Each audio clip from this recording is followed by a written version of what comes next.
আসসালামু আলাইকুম রহমতুল্লাহ। 5 জানুয়ারি 24 সঠিক সময়ে জামাতের সময় উপযোগী সিদ্ধান্ত অবশেষে কি করতে যাচ্ছে দেখুন। দেশবাসী ও সংগঠনের সর্বস্তরের জনশক্তিকে জামাতের জরুরি আহ্বান। দর্শক, রাজনীতিতে একেবারে হাই টাইম ক্রিটিক্যাল মোমেন্ট এসেছে। নির্বাচনের মাঝখানে মাত্র একদিন বাকি থাকতে আপনারা এই আলোচনা শুনছেন। এই অতি গুরুত্বপূর্ণ সময়ে জামাত ইসলামী কী রোল প্লে করবে, এটা খুবই গুরুত্বপূর্ণ। এগুলো ইতিহাস হয়ে থাকবে। গণতন্ত্র পুনরুদ্ধারে বা একটা ডামি নির্বাচনের বিরুদ্ধে জামাতের রোল কি, এটা অনেক বছর পর তরুণ প্রজন্ম স্টাডি করবে। এগুলো পলিটিক্যাল ডিসকোর্সের কোর্স হিসাবে ইনক্লুড হবে এজন্যে। এবং যদি সহিংসতা করে জামাত, তারা যদি ভাঙচুর করে, সেটাও একটা কালো অধ্যায় হয়ে থাকতো 2014 সালে যেটা অনেকটা করেছিল। তো এই জন্য আমি মনে করি এমনিতেই দীর্ঘদিন যাবৎ হরতাল অবরোধের মধ্যে নেই জামাত।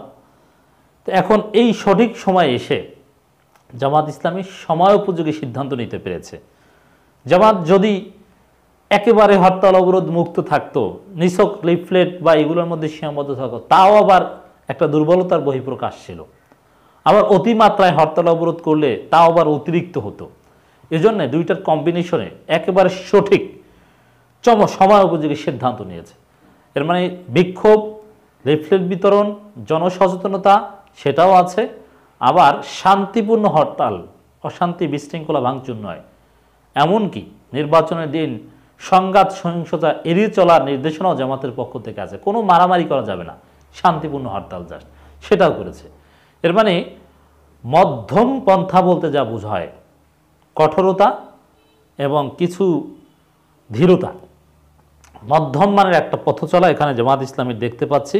এটা সর্বোচ্চ মানের হয়েছে, স্মার্ট হয়েছে। আমি এভাবেই এটাকে মূল্যায়ন করতে চাই। দর্শক, জামাত 3 দিনের কর্মসূচি ঘোষণা করেছে। আপনারা জানেন 5 জানুয়ারি আজকে মিছিল ও গণসংযোগ, 6 জানুয়ারি ভোর 6টা থেকে 8 জানুয়ারি ভোর 6টা পর্যন্ত টানা 48 ঘন্টা দেশব্যাপী সর্বাত্মক হরতাল, মাওলানা এটিএম মাসুম।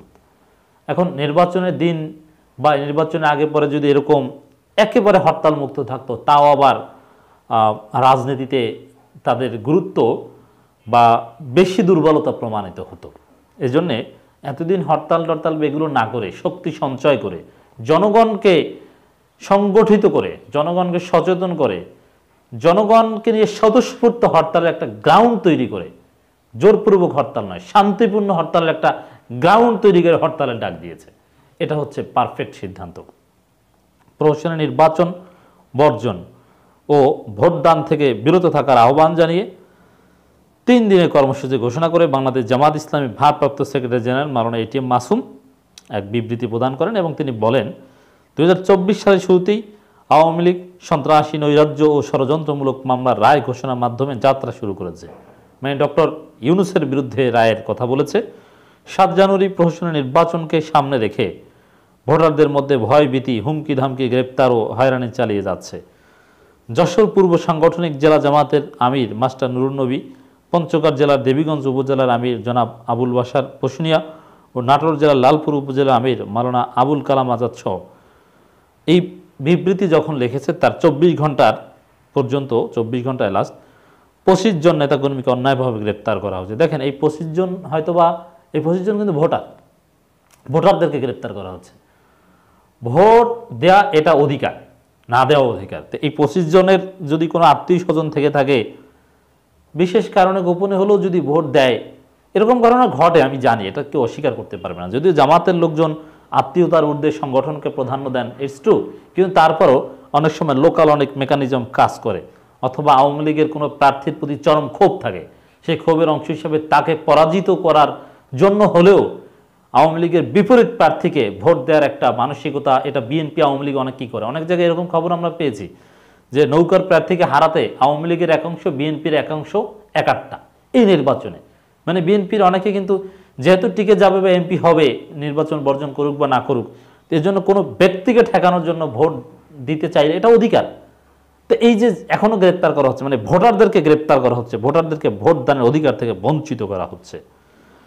আমি এই গ্রেপ্তারের তীব্র নিন্দা ও প্রতিবাদ জানাচ্ছি এবং তাদের দ্রুত মুক্তি দাবি করছি। আওয়ামী লীগের রাষ্ট্রীয় সন্ত্রাসের তাণ্ডবতায় অনেক স্বতন্ত্র প্রার্থী প্রশাসন নির্বাচন থেকে সরে দাঁড়িয়ে। দেখেন, স্বতন্ত্র প্রার্থীর পক্ষেও কিন্তু জামাত কথা বলছে, এটাও ইম্পর্টেন্ট।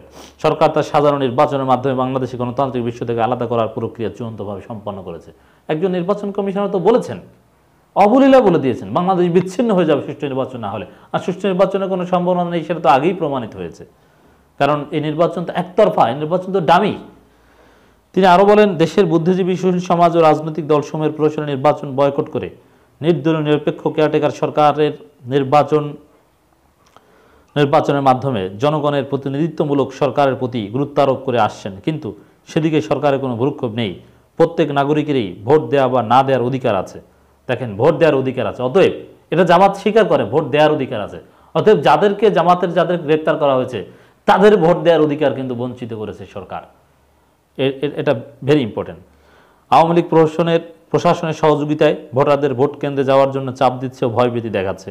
ভোটের দিন সরকার পরিকল্পিতভাবে নৈরাজ্য সৃষ্টি করতে পারে মর্মে পত্রপত্রিকায় সংবাদ প্রচারিত হচ্ছে। এই জন্য জামাত তাদের সাংগঠনিক নেতাকর্মীদেরকে নির্দেশনা দিয়েছে, ভোটের দিন কোনো সংঘাতে জড়ানো যাবে না, শান্তিপূর্ণ কর্মসূচি পালন করতে হবে। সরকারের সকল ষড়যন্ত্র নস্যাৎ করে প্রশাসন নির্বাচন বর্জনের জন্য আমরা নিম্নোক্ত কর্মসূচি ঘোষণা করছি। ঠেকানো নয়, বর্জন। 5 জানুয়ারি দেশব্যাপী মিছিল ও গণসংযোগ। 6 জানুয়ারি ভোর 6টা থেকে 8 জানুয়ারি ভোর 6টা পর্যন্ত টানা 48 ঘন্টা দেশব্যাপী সর্বাত্মক হরতাল। উপরোক্ত কর্মসূচি সফল করার লক্ষ্যে জামাত ইসলামীর সর্বস্তরের জনশক্তি ও আপামর দেশবাসীর প্রতি আহ্বান জানাচ্ছি। জামাত ইসলামী আসলে পারফেক্ট রাজনীতি করছে। অনেক দুর্বলতা আছে, ইতিহাসে অনেক ভুল আছে, কিন্তু এই সময়ে 2024 সালে এসে জামাত ইসলামীর রাজনীতিকে আমি সঠিক দেখতে পাচ্ছি, মধ্যম মানের রাজনীতি। বিএনপির সাথে জোট আনুষ্ঠানিকভাবে আত্মপ্রকাশ কিন্তু শেষ পর্যন্ত হয়নি নির্বাচনের আগে, যেটা হওয়ার কথা ছিল।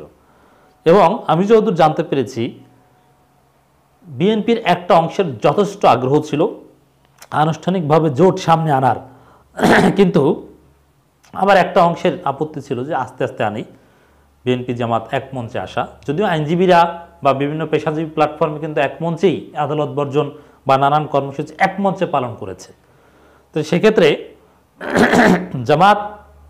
জামাতেরই নেতৃত্বের একটা অংশ বা মূল ডিসিশন মেকার যারা, জামাতেরও কেউ কেউ চেয়েছিল যে নির্বাচনের আগেই বিএনপি জামাত জোট সামনে আসুক, কিন্তু একটা অংশ বিএনপি জামাত জোট আনুষ্ঠানিকভাবে সামনে আসুক এটা চায়নি। এটাও জামাতের একটা স্মার্ট সিদ্ধান্ত।